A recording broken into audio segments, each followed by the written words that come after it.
रहस्य ही सुरक्षा है। एक गांव में मोहन नाम का एक आदमी था। वह अपने गांव में सबसे ज्यादा अमीर था। उसका एक ही बेटा था, भानु। वह हमेशा बीमार ही रहता था क्योंकि उसके पेट में एक सांप ने अपना घर बना लिया था। वह हमेशा पेट की दर्द से परेशान रहता था।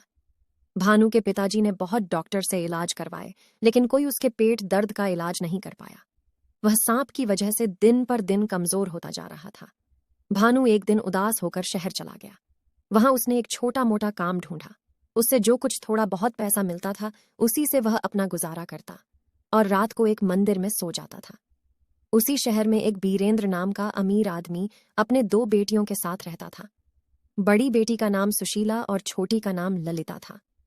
उस शहर में उसके जैसा अमीर कोई नहीं था, इसलिए वहां बस बीरेंद्र का ही राज चलता था। वह बहुत ही अहंकारी आदमी था। बीरेंद्र की दोनों बेटी बहुत सुंदर और सुशील थीं। वे दोनों रोज सुबह अपने पिता के पैर छू के आशीर्वाद लेती थीं और अपने दिन की शुरुआत करती थीं। सुशीला अपने पिता के प्रणाम करके कहती थी, पिताजी, मैं आपकी बहुत आभारी हूं क्योंकि आप ही की कृपा से मुझे इस दुनिया के सभी सुख प्राप्त हुए हैं। बीरेंद्र जब इतना सुनता था तो बहुत खुश हो जाता था, लेकिन ललिता अपने पिता को प्रणाम करते समय चुप रहा करती थी। एक दिन बीरेंद्र ने ललिता से पूछा, बेटी, तू प्रणाम करते समय चुप क्यों रहती है? ललिता ने विनम्र भाव से कहा, पिताजी, मैं उस ईश्वर को मन ही मन में धन्यवाद देती हूँ जिसकी कृपा से आप मेरे पिताजी हैं और मैं आपकी बेटी। इतना सुनते ही बीरेंद्र गुस्सा हो गया और बोला, मैं कोई ईश्वर को नहीं मानता।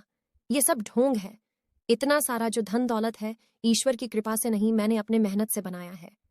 ललिता ने कहा, पिताजी, ईश्वर की कृपा नहीं होती तो आज आप पूरी जिंदगी मेहनत करके जितना भी धन जमा किए हैं सब बेकार हो जाता। बीरेंद्र बोला, अच्छी बात है, जब तुमको अपने ईश्वर पर इतना भरोसा है तो आज देख ही लेते हैं कि तुम्हारा ईश्वर तुम्हारे लिए क्या कर सकता है। उसने अपने नौकरों से बोला, इस लड़की का विवाह किसी भिख मंगे से करवा दो ताकि इसकी औकात समझ में आ जाए। बीरेंद्र के नौकरों ने ललिता के लिए किसी भिख मंगे की खोज शुरू कर दी। एक दिन नौकरों ने भीख मंगे को खोजते खोजते एक जंगल में पहुंचे। वहां एक पेड़ के नीचे भानु भूखे प्यासे सोया हुआ था और एकदम भिख मंगे के जैसा दिख रहा था। बीरेंद्र के नौकरों ने उसको पकड़ लिया और उसके पास ले आए। बीरेंद्र ने अपनी छोटी बेटी ललिता का विवाह उससे कर दिया।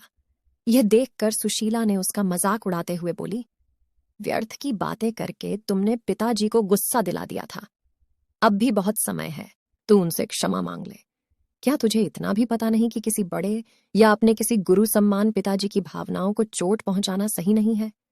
ललिता बोली, दुनिया में किसी से डर कर या अपने सुख के लालच में आकर जो व्यक्ति सत्य का साथ देना छोड़ देता है, उनकी ईश्वर भी कोई मदद नहीं करता है और नाराज हो जाते हैं। और पिताजी के लिए मेरे मन में आदर का यह अर्थ नहीं है कि मैं उनके अहंकार में भी उनका साथ दूं। अगर मेरे भाग्य में भीख मांगना ही लिखा है तो उनको कौन रोक सकता है?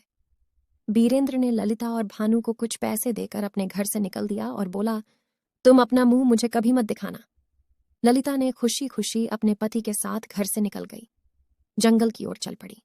चलते चलते थक गए और दोनों को प्यास भी लग गई थी। कुछ दूर गए तो रास्ते में उन्हें एक तालाब दिखा और वहीं पर रुक गए।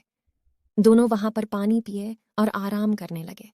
आराम करते करते दोनों वहीं पर सो गए। जब ललिता नींद से उठी तो उसने देखा कि उसका पति एकदम गहरी नींद में सोया हुआ था और उसके मुंह से एक सांप अपना फन बाहर निकालकर एक बिल की तरफ देख रहा था और उस बिल से दूसरा सांप अपना फन बाहर निकाल पहले वाले सांप को देख रहा था। दोनों सांपों ने एक दूसरे से बहस करना चालू कर दिया और एक दूसरे का रहस्य बताने लगे। बिल वाले सांप ने कहा, अरे दुष्ट, तू इतने सुंदर और नादान बालक का जीवन क्यों नष्ट कर रहा है? तू ये नहीं जानता ये कितने अमीर घर का लड़का है। तू इसको इतना कष्ट दे दिया है कि ये लड़का मजबूरी में अपना घर छोड़ दिया है। अब तो बंद कर दे अपनी दुष्टता।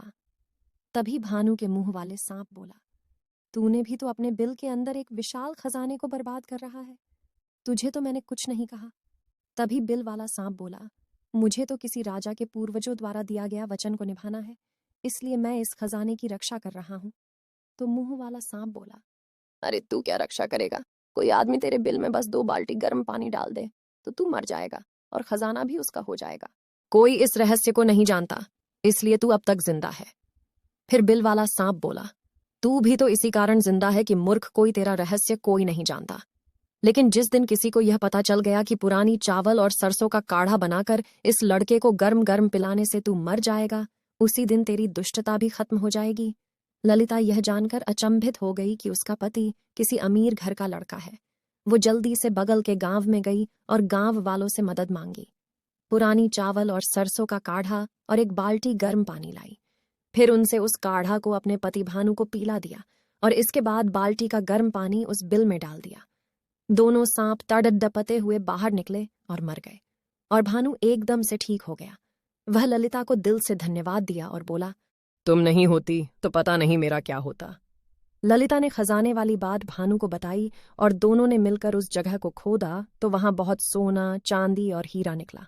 वे दोनों खुश हो गए और भानु ने वहां का पूरा खजाना और अपनी पत्नी ललिता को लेकर अपने गांव खुशी खुशी चला गया। सारांश, इस कहानी से हमें ये शिक्षा मिलती है कि हर इंसान को अपनी गुप्त बातें किसी को बतानी नहीं चाहिए। इसलिए कहा गया है कि रहस्य ही सुरक्षा है। आप लोगों को ये कहानी कैसी लगी हमें कमेंट करके जरूर बताएं। ऐसी ही मजेदार कहानी सुनने के लिए हमारे चैनल हिंदी कहानी AI को जरूर सब्सक्राइब करें। धन्यवाद।